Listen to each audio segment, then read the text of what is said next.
Uttara ইপিজেডে plot খালি এটা চালু আছে কথা প্রবাদটা, কিন্তু আসলে একটা প্লটও খালি নাই। যতগুলো প্লট ওখানে ছিল প্রতিটা প্লটই বরাদ্দ হয়েছে। অনেকে মালিকরা ফ্যাক্টরি এখনও গড়ে তুলেনি সেখানে। সো এই মুহূর্তে চাহিদা আছে, কিন্তু প্লট নেই। বাট আমি উত্তরা ইপিজেড এবং বিডা এবং দেবজা তাদের সঙ্গে কথা বলেছি।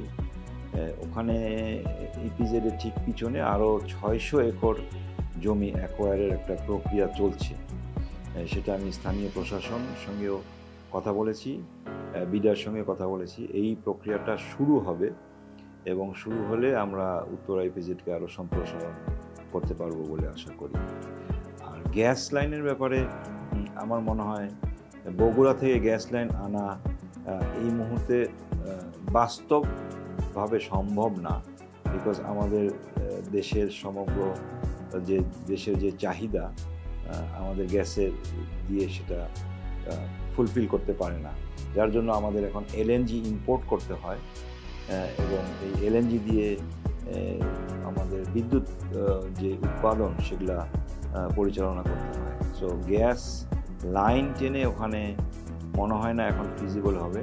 বাট এলএনজি বেসড যদি প্ল্যান্ট হয় সেখানে, সেটা পাওয়ারের ক্ষেত্রে হোক অথবা গ্রিন এনার্জির ক্ষেত্রে আমরা সোলার হতে পারে, তিস্তা নদী আছে সেই পারে আমরা উইন্ড পাওয়ারের কথা চিন্তা করতে পারি। সো ইয়েস, ইপিজেডে অনেক কিছু করার আমাদের ইচ্ছা আছে, সম্প্রসারণ করার ইচ্ছা আছে।